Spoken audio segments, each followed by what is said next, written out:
Good morning, senior phase students. This is a brief message to explain how we're going to wrap up the session 2021.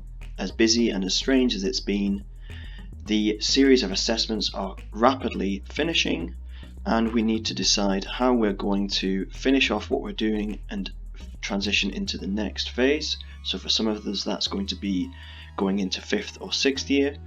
Others, it's going to be progressing onto your college course that will start in August, and others, it will be leaving the school, heading off into the world of work or your apprenticeship.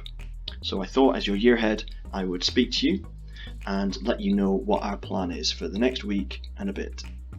So, first things first, let's have a quick look at the key milestones. And just bringing up my laser pointer. Here we are,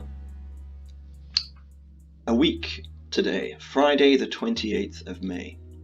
This is the formal end of the assessment window for all courses at level 5 and above, so that's your Nat 5s, your level 5 MPAs and above, like hires and so on.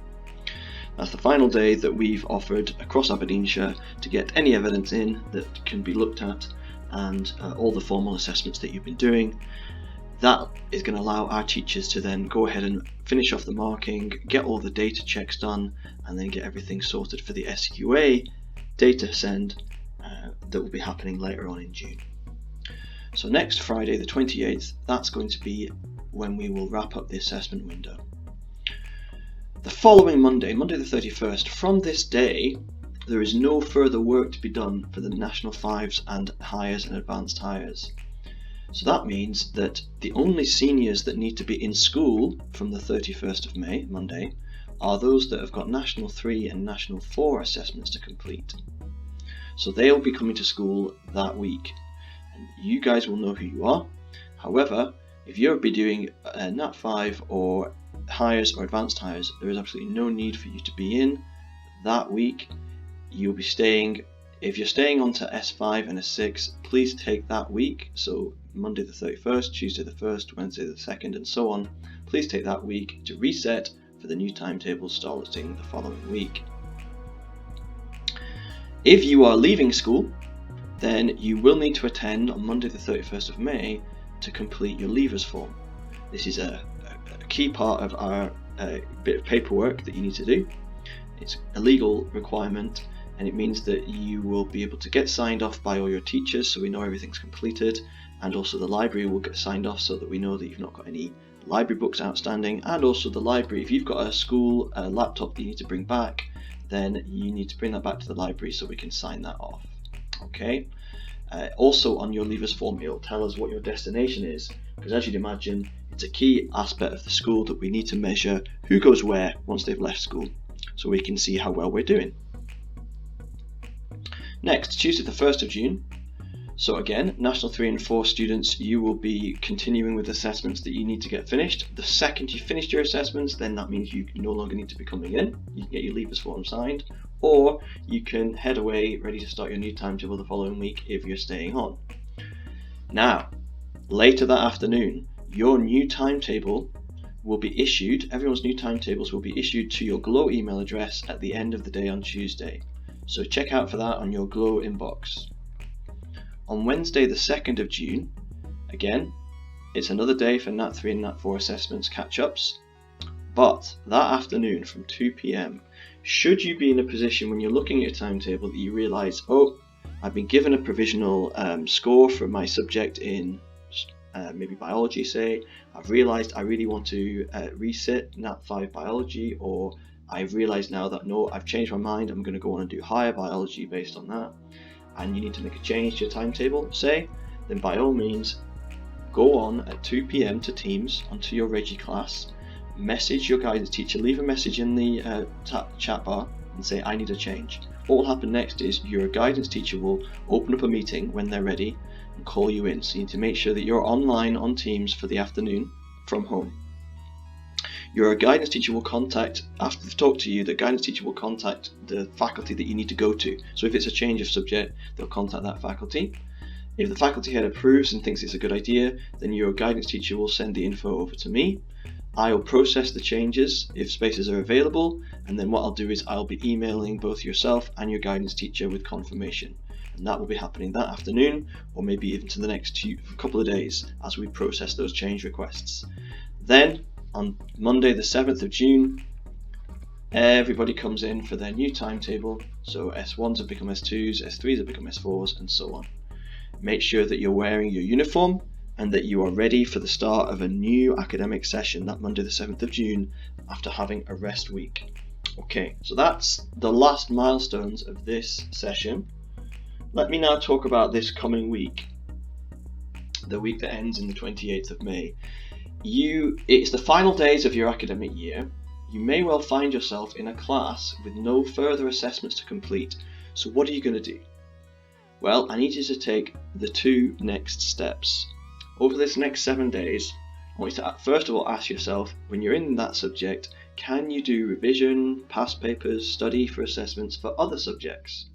If yes, then log into your online platforms and see what's on there, or go to the SQA website for past papers and get studying. So don't waste your time when you're in another subject and you've done all the assessments you can possibly do and you've given all the other evidence that you're needing to do for that subject, then might not study for another one. But you may well have been approached by your teacher on another occasion to do a reassessment, and that if you need to be somewhere else in school to do that reassessment, you need to head off and do that. If you happen to have a clash of reassessments, please make sure you see Mr. Buchan so that you can get that clash sorted out for another day or another time. But let's say you're in that situation where you've actually done all your assessments and it's maybe the Wednesday or the Thursday or even the Tuesday next week, and you've done all your assessments but you're still at school. Well, I'd like you to use the QR code down here, and I'd like you to head over to My World of Work. Now, this is something you'll have looked at maybe last year, maybe a couple of years back, but as you're moving further into the senior phase or even into the world of work, it's really important that you actually look at this. So head to My Career Options and I Have a Career in Mind. Search for your ideal career and find out about how to get there, the salary, and so on. Refresh your mind. It'll also tell you what the current employment figures are for that kind of career in Scotland. Next, if you sign in or register, well, you'll need to register if you can't remember your details. Head to my profile and start logging your skills, strengths, experiences and achievements over the past few years. Why? Well, because it will prepare you for UCAS, for those people that are applying for uni next year, or it will prepare you for NESCOL, it will prepare you for your first interview, it will also prepare you for your new mindset for the new year. Have a go updating your personal statement. There's plenty of work to be done here that will be very, very useful to refresh those skills and to actually get clear in your head what it is that you're doing next year and why. So that's following that QR code here. The final thing to do, if you're sat right now in a classroom and you're thinking, I'm not going to college, or I've got myself onto a course, I'm not sure what it's about, or you're thinking, actually, I really want to get into the world of work straight from school. I want a job. I want an apprenticeship. There's a lot of fourth years saying this. There's a lot of fifth years that have been saying this to me as I pass. A good number are actually saying, I'd like to go straight to employment. And that's fine. Here at Fraser Academy, we think that employment is a perfectly good destination. And we have a route which is called the Fraser Academy Straight to Employment route. Or in other words, faster. Okay? And if you follow this QR code, you will go to a fantastic website that's been created by Lisa, our DYW coordinator, and it is the current jobs that are on the market in the Fraserburgh region, in the Aberdeenshire region, and also the apprenticeships that are in our region. So go check that out. Click on the button that says follow and you'll see if there's any updates added as and when we see some new jobs as well. But keep checking back there. So follow this QR code right now if you're thinking about going straight to a job and you've not got something lined up yet. And it's certainly something worth looking at. If anything strikes your fancy, either click the apply when you see the apply button or check it out with Lisa, call in on your guidance teacher. Anybody can help, okay? Or see one of our careers advisors. Or if in doubt, speak to the people at home. They could give you some advice as well. But check out Fraser Academy Straight to Employment route if that's right for you. Otherwise, spend the next few days finishing your assessments or going on to My World of Work. thank you very much, folks. I hope you have been successful and you carry on to be successful with your senior phase, and I'll see you soon in your next year.